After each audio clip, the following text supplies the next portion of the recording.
Alors, surprise citron, une startup concurrente à Tesla va s'installer dans une usine qui n'est pas la sienne. Après les révélations sur Nikola et dans l'attente de NIO sur le marché de la voiture électrique, la startup Xpeng prend du galon. Ah oui, Xpeng, la fameuse société qui est accusée d'avoir volé l'autopilote de Tesla.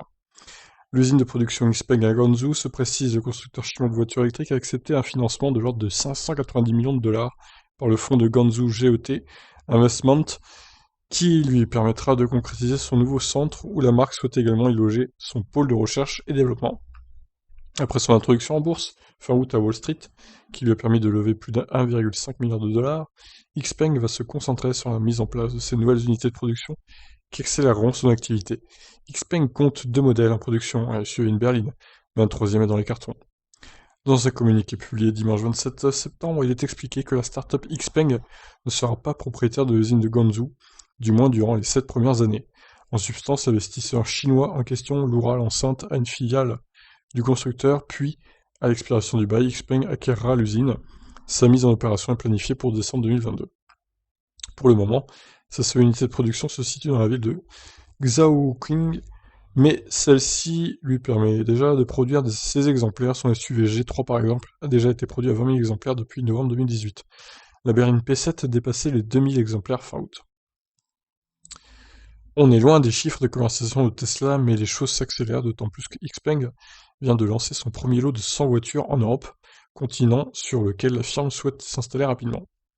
Du côté des États-Unis, difficile encore de savoir si des perspectives d'avenir sont possibles. Les décisions commerciales sous l'administration de Trump ne devraient pas recevoir la nouvelle du bon oeil.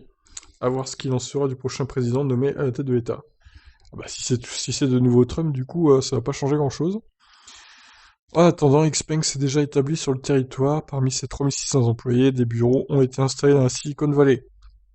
Au prix d'introduction de 15 dollars, le cours en bourse d'Xpeng est déjà à 19 dollars actuellement, avec 99,7 millions de titres émis à Wall Street.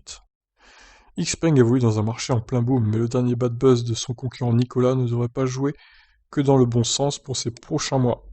La startup américaine capitalisant dans les pick-up et camions électriques à hydrogène a connu le pire des épisodes de son histoire avec la révélation d'un trucage sur une vidéo promotionnelle sortie il y a quelques années. Un coup dur pour les investisseurs qui seront d'autant plus vigilants à l'avenir. Sur le dossier d'Xpeng, il y a par exemple des accusations de Tesla d'avoir volé le code source de son autopilote. Et oui, cette affaire qui est toujours en suspens d'ailleurs, on ne sait pas où ça en est. Donc bon, à voir. Voilà donc les dernières nouveautés pour Xpeng qui continue son petit bonhomme de chemin finalement. Peut-être bientôt une arrivée en Europe. Je vous laisse réagir, qu'en pensez-vous?